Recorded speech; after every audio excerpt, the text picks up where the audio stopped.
Bienvenidos a otra entrega de Saberes Compartidos. En esta edición, en este capítulo, nos acompañará el doctor Gonzalo Aubone, quien está en la profesión de la neurología, pero además llevando adelante las tareas que tienen que ver con la salud en DIPAICO, esta oficina del ámbito municipal. Y en tal sentido estaremos ampliando toda esa temática. Bienvenidos. Bienvenido a Saberes Compartidos, Gonzalo. ¿Cómo estás? ¿Cómo está, Jorge? ¿Cómo anda usted? Un gusto de que nos recibas. Bueno, ¿cómo es esto de DIPAICO, no? Hemos hablado en varias oportunidades, pero estamos en la posibilidad de ampliar un poquito esta temática, esta oficina del municipio que abarca diversas áreas que tienen que ver con la convivencia social, ¿no? Sí, es así. Es otra oportunidad muy buena porque nosotros siempre tenemos novedades o cosas nuevas como para contar, y además porque siempre nos queda la sensación de que no toda la comunidad sabe que nosotros existimos y no toda la comunidad sabe las cosas que hacemos acá. Pese a que, bueno, nosotros en toda ocasión, toda oportunidad que tenemos lo comentamos, por ejemplo esta. DIPAICO es una oficina que trabaja todos los días desde las 6:30 de la mañana hasta aproximadamente la 1:30. En este espacio físico hay tres oficinas independientes, con personal independiente, que a su vez nos interactuamos inevitablemente porque las problemáticas que circulan están familiarizadas, están como encadenadas de alguna forma, y en un orden totalmente arbitrario te podría decir que tenemos una oficina que corresponde al área de niñez, adolescencia y familia, cuyo organismo superior o digamos de quien depende es la CENAF, la Secretaría de Niñez, Adolescencia y Familia. Después tenemos una oficina de adicciones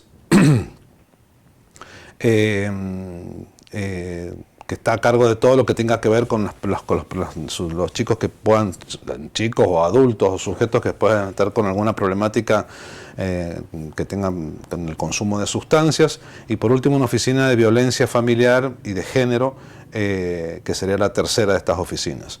Cuando digo cada una de estas oficinas obedece o responde a un organismo superior, en el caso de adicciones nosotros tenemos un muy buen vínculo con Cedronar.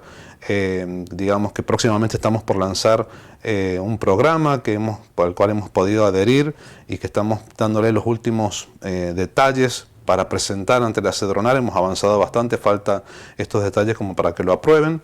Donde vamos a lanzar un programa de toma de conciencia y de prevención acerca del consumo problemático de sustancias, y la oficina y por supuesto estamos de alguna forma vinculados también con la provincia. La provincia también tiene todo un protocolo y toda una estructura por el tema del consumo problemático de sustancias. Y en el caso de la oficina de violencia, bueno, dependemos estrictamente del Polo de la Mujer, a donde remitimos y tramitamos todas las instancias que se inician acá a partir de que una mujer realiza una denuncia en donde ha sido maltratada o violentada. Todo eso se gestiona acá y se tramita en el Polo de la Mujer, y como parte novedosa, si se quiere, que es lo que decía al comienzo, nosotros tenemos, y esto lo hemos podido generar por iniciativa propia, local nuestra, tenemos un programa de reeducación emocional que habilitado para los varones, que han sido de alguna forma también producto de esta situación de violencia que vivimos en todos los ámbitos, ¿no? Y que no es un fenómeno que es local, sino que es un fenómeno mundial, en donde le podemos ofrecer al varón perpetrador de situaciones de violencia un programa de recuperación, un programa de reflexión acerca del fenómeno, que lo ayuda a posicionarse en otra esfera, que lo ayuda a poder vivir la vida de otra forma, y bueno, eso lo hemos podido hacer a través de una capacitación que hizo toda la gente de estas oficinas para poder tener las herramientas y poder brindar esta asesoría, este acompañamiento, este asesoramiento a una situación tan compleja como es la violencia. Claro. Si se quiere, es positivo, digamos, que la gente se acerque, ya sea a través por un mandato de la justicia o voluntariamente, para tratar estas problemáticas. Pero digo, la actividad es intensa y no deja de ser preocupante por la cantidad a veces, ¿no? Digo, es positivo que vengan, digo, pero podría ser mejor, digamos, que no vengan, ¿no? Sí, en realidad nosotros trabajamos en estrecha colaboración con bueno, las instancias judiciales, que son un organismo, bueno, tribunales concretamente, que deriva todas aquellas situaciones, los niños que, por ejemplo, se considera que tienen sus derechos vulnerados, van a llegar inevitablemente a la oficina de niñez. Las mujeres que han sido víctimas de maltrato van a llegar a la oficina de violencia, y los varones que la justicia considere que tengan que ser incorporados a este programa van a ser, se va a generar un oficio en donde los invitan a participar y a acercarse a nuestro programa de reeducación. Cualquier persona que tenga alguna situación relacionada con el consumo problemático lo puede hacer espontáneamente, porque sabe que existimos, porque sabe que promovemos acciones de salud en esa línea, porque puede haber pasado por el hospital y del hospital lo han mandado para acá, o bien porque también ocurre que cualquier persona en esta situación, vos lo sabés, podríamos definir que están en una situación de alta vulnerabilidad, y el consumo lleva a otras instancias en donde también pueden tener algunas situaciones que ya rayan quizás en lo delictivo. Entonces tribunales también intervienen y también les pide a estas personas que se acerquen a trabajar con nosotros el tema del consumo. Entonces es como vos decís, es una foto de la realidad de hoy, una realidad... ¿Fue creciendo, digamos? Es decir, sí, hablando de la violencia infantil, por ejemplo, sobre la mujer, el consumo de sustancias que son adictivas, por ejemplo, ¿notás que en el espacio que has estado trabajando con Dipaico, ¿fue creciendo con el paso del tiempo? Sí, ha crecido. Yo no estaría en este momento porque tendría que ponerme a revisar las estadísticas que nosotros vamos haciendo en el día a día, en el mes a mes y en el año a año. Pero es un fenómeno que por distintas razones uno sabe que ha crecido. De entrada podríamos decir que hoy por hoy ya la gente de alguna forma está como más comprometida. Frente a una mujer que recibe un maltrato, hay más predisposición a denunciar. Frente a un niño abandonado, frente a un niño que uno escucha llorar todos los días sistemáticamente en un barrio, hay más conciencia civil para denunciar la situación. Entonces, creo que se está generando, ves que hay más conciencia sobre las cuestiones ambientales también, vamos generando conciencia.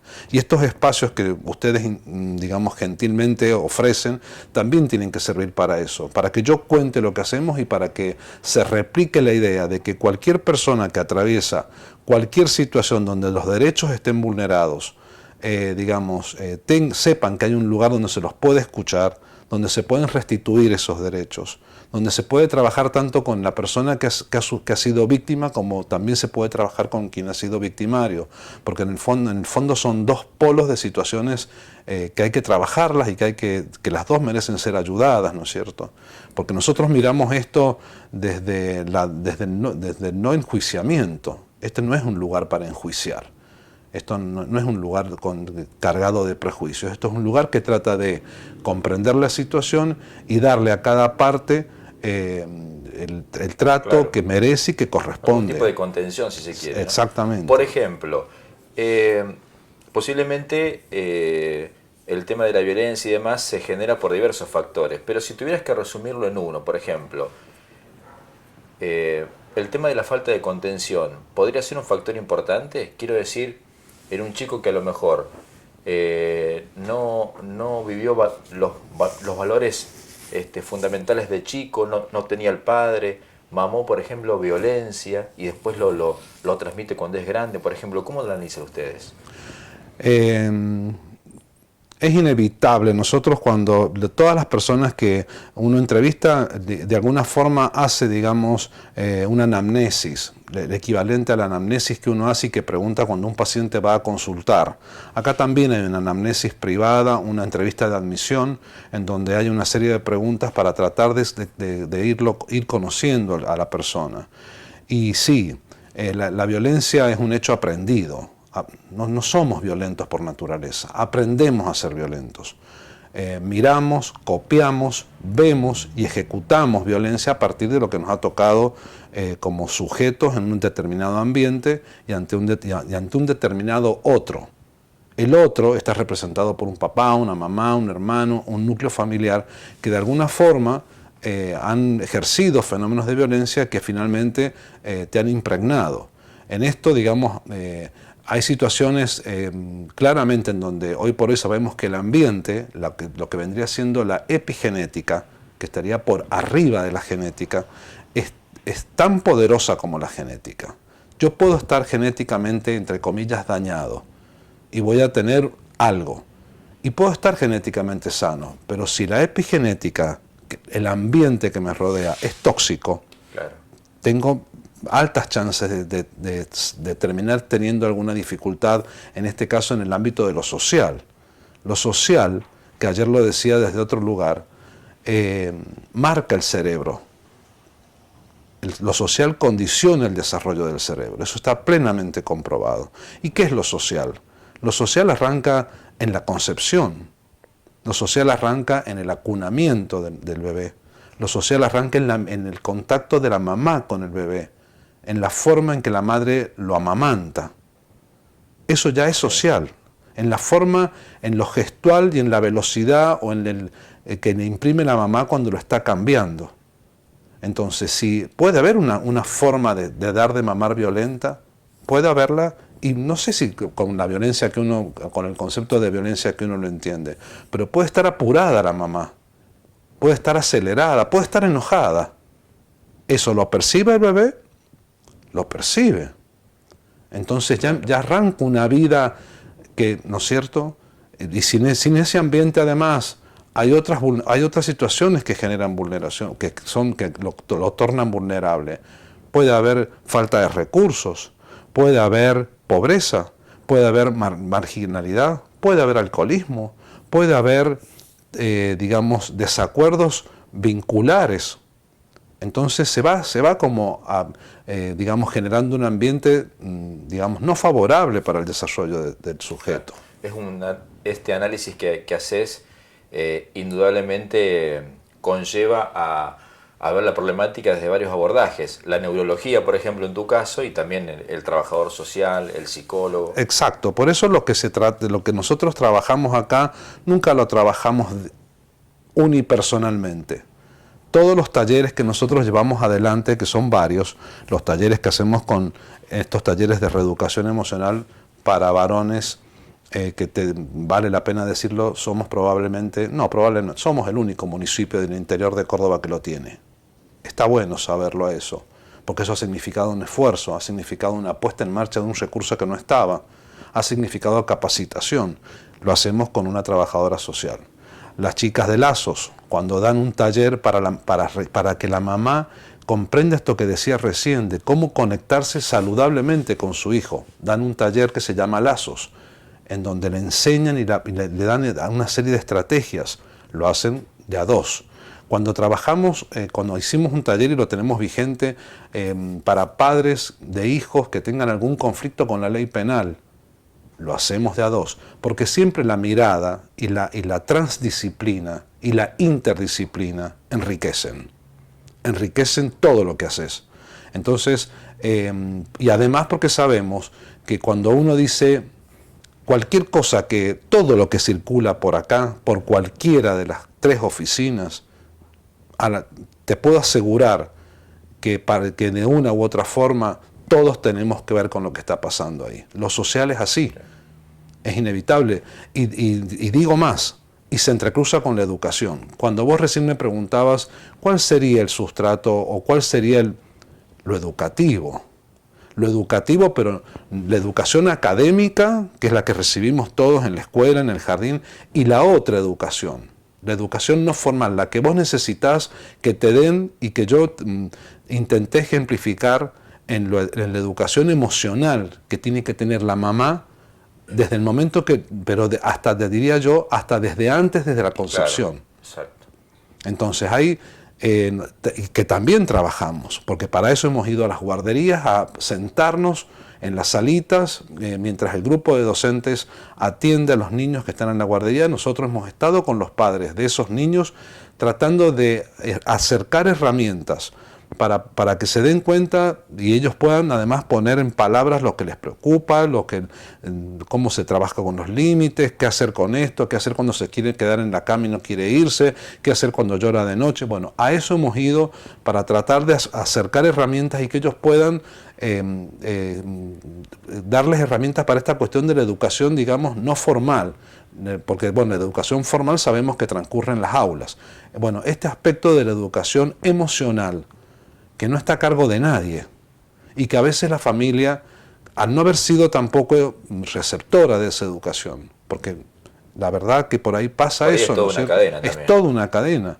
Venimos de crianzas tan disímiles, tan a veces golpeadas, tan a veces ausentes en algunos casos, que no nacemos sabiendo cómo ser papá, cómo ser mamá. Entonces, bueno, eso también hay que hacerle frente y hay que hacerse cargo y hay que enseñarlo.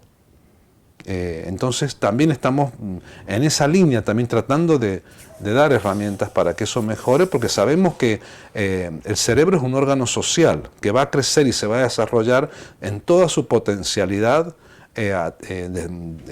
y con repercusiones en todos los ámbitos en la medida de que lo cuidemos amorosamente, por así decirlo. En el caso del taller de reeducación emocional para hombres, por ejemplo, es interesante, no deja de ser llamativo, y cuando los hombres concurren, por ejemplo, es verdad que es bajo un mandato de la justicia, pero ¿qué característica tiene el taller? ¿Qué se hace? ¿Cómo ingresan ellos? ¿Cómo van evolucionando? Si es que mantienen una regularidad, por ejemplo. El taller, sí es verdad, o sea, hay un oficio que es librado por tribunales, en donde a la persona se le indica la participación en el taller, que puede ser por 90 días o más. El taller es presencial, es una vez por semana, la duración aproximadamente es 1 hora y media. Tenemos ya 3 turnos, 2 los lunes y 1 el martes. La asistencia es muy buena. Ellos tienen que llevar una constancia de asistencia al organismo que se lo solicita, en este caso tribunales. Obviamente eso va todo precedido por todo un protocolo que nosotros al cual hemos adherido luego de hacer la formación. Ese protocolo incluye una entrevista de admisión para ver si esa persona es agrupable. Fíjese qué dato, ¿no? No cualquiera es agrupable. No cualquier persona está lista para ir a un taller donde van a participar y donde se va a hablar de violencia. Entonces tratamos de detectar si esa persona es sujeto para ser agrupable y bueno, y aparte si no es agrupable, por ejemplo, hay un abordaje individual. Hay un abordaje individual, se le puede preparar un abordaje individual, lo cual no deja de ser también un desafío porque no tenemos una disponibilidad de psicólogos y de horarios muy ampliada, porque este es un ámbito, es uno de los aspectos que las psicólogas de Dipaico abordan de todas las problemáticas de la localidad. No sé si se entiende. Sí.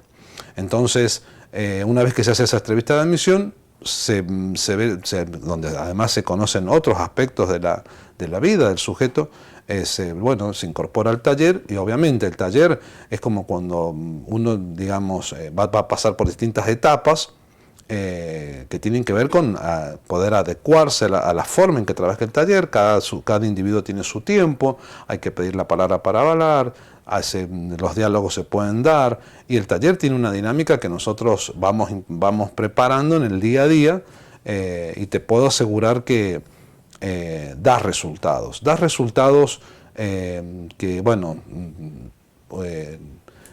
hasta uno lo puede ver en los gestos de las personas. Las personas llegan con una cara, con un aspecto, con un gesto, y se van con otra. Porque saben que nosotros no constituimos un poder judicial, ni un poder policial, ni los estamos criticando, ni los estamos juzgando. Les estamos brindando un espacio para que se expresen. Lo importante es que entiendan el concepto de, digamos, para qué está el grupo formado, ¿no? Exacto. Y que la violencia no es una buena vía, para nada. para ningún vínculo, ni con tus hijos, ni con tu vecino, ni con el que maneja el auto en el que vas vos y que al lado tenés otro. La violencia no es el recurso, no es el camino. Cuando trabajamos con eso salen un montonazo de cosas, porque inevitablemente aparecen relatos, aparecen conversaciones, y entonces se enriquece la riqueza del grupo, y es justamente la potencialidad que tiene el grupo. El grupo es rico en la medida que participe, y la participación de los individuos se va produciendo en la medida que uno se va soltando y va viendo de qué se trata.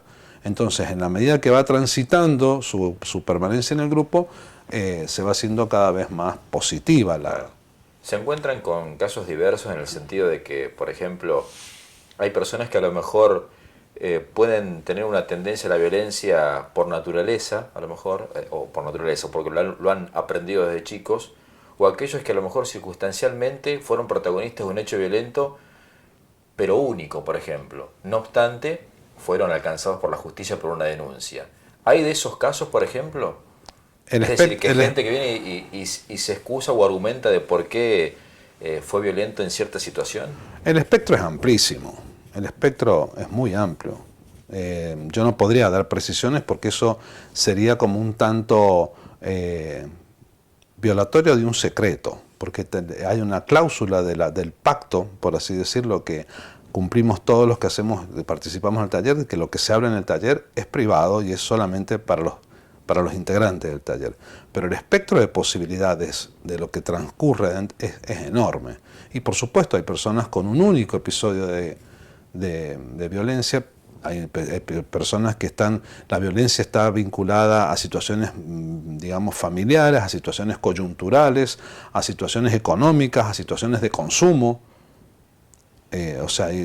Laborales, de todo un poco. De todo, ¿no? Un poco. Es muy amplia con lo cual el espectro de presentación. Se puede inferir que, por ejemplo, la violencia es una cuestión de las personas en sí y no propias de, por ejemplo, porque a veces daría la impresión de que cuando hablamos de violencia lo tenemos presente siempre al hombre sobre la mujer, cuando a veces la violencia puede ser también verbal y la mujer misma la puede ejercer también. Sí, eso es así, que esto remite a una cuestión, ¿qué estamos viendo? Estamos viendo que por una cuestión cultural, por una cuestión básicamente cultural, que tiene que ver con las cosas que la cultura ha ido generando a través de año tras año, ha puesto al hombre en un lugar de mayor poder.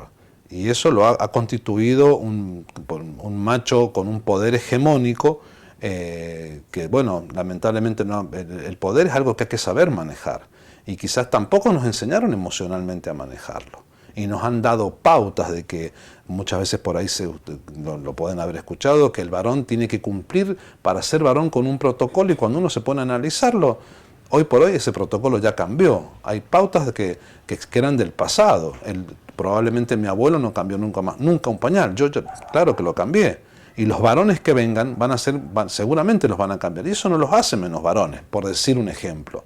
Entonces va cambiando la fisonomía, la culturización va cambiando y hace que el varón, digamos, vaya abandonando ese tinte de macho dominador, con un poder hegemónico que va a imponer su voluntad, y empieza a aprender a consensuar con su pareja, a dialogar, a hacerle lugar, y ahí digamos, más que imponer su voluntad por la violencia, empieza a dialogar y a escuchar al otro. En esa etapa estamos. Pero que hay mujeres violentas, por supuesto, y también hay niños violentos. Niños que en el jardín de infantes o en el primer grado lo mandan de la escuela o llegan con una nota, porque también en eso tenemos participación. En eso también tenemos que ver y también tengo para contar cosas. ¿Son muchos los casos, por ejemplo? No tengo la estadística en este momento, pero los chicos... No es la estadística, pero cuando hablas, por ejemplo, de chicos violentos, ¿fundamentalmente en edad primaria o también en primaria edad y secundaria? Con distintas miradas. El niño que, por ejemplo, podríamos decir en la edad primaria, un chico reactivo que ante una pequeña discusión por una goma con un compañerito no puede mejorar, canalizar su frustración y termina enojándose y pegándole al compañero. Y en la edad secundaria, bueno, hay otros ingredientes que empiezan a operar, no perdamos de vista que el chico de la secundaria empieza a estar sometido al influjo, por simplificar excesivamente, hormonal de la adolescencia, entonces empieza a andar una maquinaria hormonal de sustancias, de neuroquímicos, de neurotransmisores que lo pone en una situación especial que tiene que ver con la edad, claro, y que y sumándole una exposición también a ciertos factores externos como puede ser el alcohol mismo, la droga misma. Exactamente, lo social vuelve a ser, lo epigenético vuelve a ser, digamos, un factor que no podés soslayar, ¿no es cierto? Que no podés dejar no podés omitirlo. Entonces, cuando uno dice violencia, la violencia está en todos lados. Está en todos lados, en varones, en mujeres, en niños, en adolescentes, en adultos, en padres, en madres, en hijos. Entonces es un fenómeno que nosotros, que digamos, por ahí toca, digamos, verlo con más frecuencia. Gracias, por suerte, digamos, hay una sociedad más consciente que denuncia, que estamos intentando que se anime más, que se comprometa más, que se ponga más en el lugar del otro y que denuncie o que se anime a decir, para que otro lo haga, todo fenómeno relacionado con violencia, independientemente de la edad y de la situación, que es lo que un poco promovemos, ¿no es cierto? Así como cuando alguien va y ve que alguien maltrata un caballo o maltrata un perro, hay lugares donde eso no debe ocurrir. Y menos, o sea, están todos en el mismo rango. Son seres vivos que sienten y por los cuales hay que ejercer, que se cumplan los derechos de protección que tienen. Bien, Gonzalo, Dipaico va siendo dinámico, ¿no? Porque es decir, esta problemática social siempre va teniendo cambios e incluso se puede acrecentar. Bueno, ¿qué se ha anexado de nuevo, por ejemplo? ¿En qué están trabajando de nuevo desde la oficina? Bueno, nosotros hemos podido, gracias a redistribuir recursos y a plantear, digamos, poder plantear objetivamente las necesidades que vamos teniendo, que tienen que ver con lo que uno va, digamos, midiendo a nivel social. Hemos podido, por ejemplo, habilitar un espacio un área de salud mental en el hospital, para lo cual ya tenemos una psicóloga designada que cumple las horas que tiene asignadas son para el hospital, de modo tal que todas las áreas del hospital, sea de guardia, sea de cualquier servicio, sea del área de adolescente, pues le pueden derivar pacientes para que esta psicóloga, digamos, pueda abordarlos e inclusive derivarlos a las áreas pertinentes, porque trabaja, digamos, muy vinculada a nosotros, lo cual no es un dato menor. Es un hospital que ha estado sin esta posibilidad durante mucho tiempo. Próximamente también estamos articulando para que digamos, los pacientes tengan en Morteros la posibilidad de recibir las prestaciones que tienen que ver con la salud mental. Una psicóloga, una psicopedagoga, que ya lo tenemos en distintas áreas, inclusive con educación trabajamos en el día a día comunicándonos para todo este tipo de problemáticas, porque vos sabés que, por ejemplo, los chicos con problemas de aprendizaje pueden requerir de una psicóloga y pueden llegar por la vía del hospital o pueden llegar por la vía de nosotros mismos a través de un problema de conducta, o pueden llegar a educación porque no aprenden. Entonces también tenemos la posibilidad de tratar de que toda esa dinámica de un chico con problemas de aprendizaje también se termine de gestionar acá en Morteros sin necesidad de derivarlo que lo cual genera un trastorno para la familia, por los traslados, por lo económico, porque trasladarse nomás a San Francisco tiene toda una serie de dificultades, ¿no?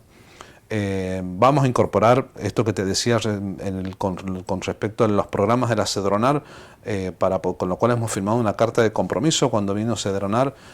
Somos como un municipio adherente a Cedronar. Vamos a próximamente poner en marcha un plan de concientización sobre el uso de sustancias. Y nosotros el objetivo, digamos, es poder detectar las dificultades, detectar la necesidad e implementar de acá algún dispositivo. Entonces, en esa línea pudimos implementar con chicos, digamos, adolescentes que estén en conflicto con consumo problemático de sustancias, tenemos un grupo para ellos. Los padres de esos chicos no saben qué hacer, tenemos un espacio para ellos. Entonces, eso habla de la dinámica y de pensarlo al otro como pensarlo, pero desde un lugar de ofrecerle un servicio que lo ayude. Ahora, necesitamos que las personas se acerquen. Yo no puedo trabajar sin el otro. Yo no puedo poner en práctica lo que tengo, mucho, poco, bueno, malo, si el otro no está, si no está presente, si no se constituye en sujeto necesitado, si la angustia que le genera lo que sea, su dolor, su tristeza, su consumo, tiene que tener esa angustia que lo empuje a buscar ayuda. Y nosotros tenemos porque no te olvides que esto a su vez trabaja en articulación con la carpintería que está acá atrás, en donde la persona recibe una atención psicológica, por decirte, y articuladamente recibe un espacio terapéutico, un espacio donde puede construir con sus propias manos algo que lo pueda, digamos, resignificar en su valor. Podemos hacer que termine una escuela secundaria porque lo acompañamos para tratar de ubicarlo a donde él pudo, a donde le tocó dejar la escuela, lo reinsertamos.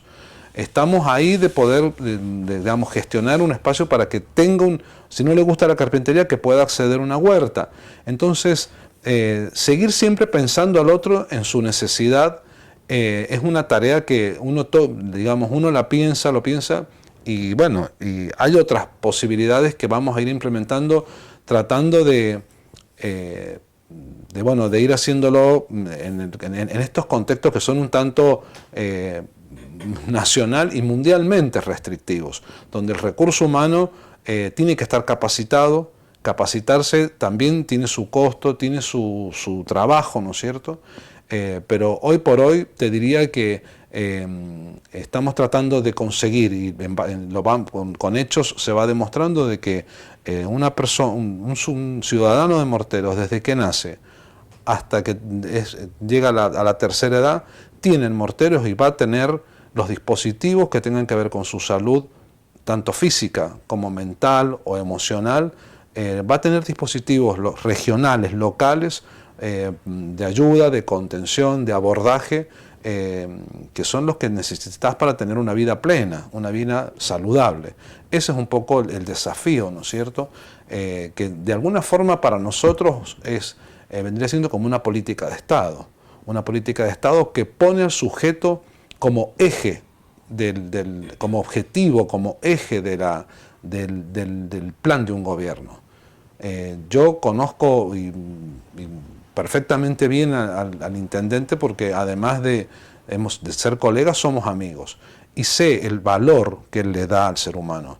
Bueno, en consonancia con eso, el ser humano, digamos, tiene que ser abordado.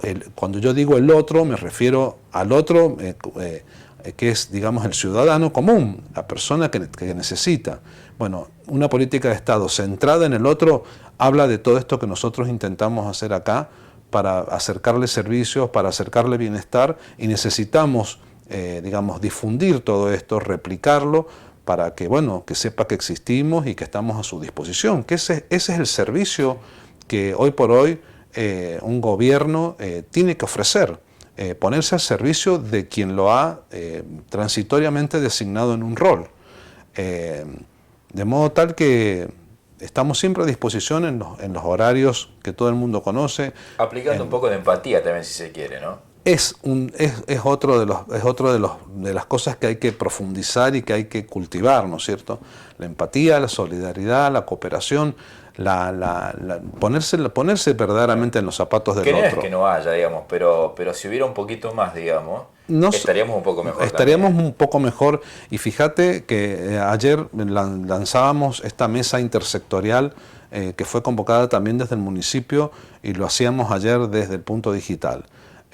Podríamos tener otra media hora más para hablar de esto, pero brevemente, ¿qué se busca con la mesa intersectorial?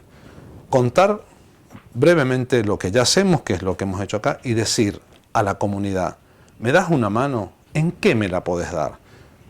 ¿tenés unas horas para darme, para acompañar a un viejito que está solo y hay que a las 6 de la tarde hay que darle la leche?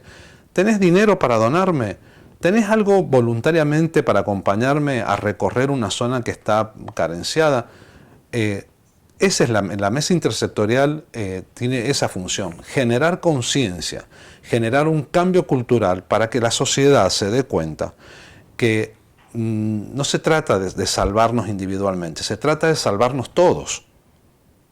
Porque si no nos salvamos todos, no se salva nadie. O sea, el problema del otro termina siempre siendo un problema también mío. Y esto no es una frase seductora, no es una frase sacada de un libro de autoayuda, es la realidad. Porque a la larga o a la corta, el problema de mi vecino, si mi vecino no corta, por decirte una cosa que se me ocurre ahora, no puede, por la razón que sea, cortar los yuyos de su fondo, yo puedo resultar perjudicado. ¿De qué forma? Y de que un alacrán del fondo del vecino se me cruce al mío. ¿Me conviene o no me conviene en algún sábado que tenga libre ir con mi máquina y ayudárselo a cortar? Me conviene. Hasta mirándolo desde la conveniencia. Entonces tenemos que tratar de pensar al otro, al que convive, al vecino, al otro, como un sujeto del que forma parte de la sociedad, y la sociedad como una célula viva en donde todas las partes tienen que estar vitales, tienen que estar atendidas, tienen que estar, en un feedback, positivo, para que todo, redunde en un beneficio común, que es lo que buscamos a través de estas acciones de gobierno. Gracias por estar en Saberes Compartidos. Un gusto. Muchas gracias a vos. Siempre ha sido un gusto estar conversando acá.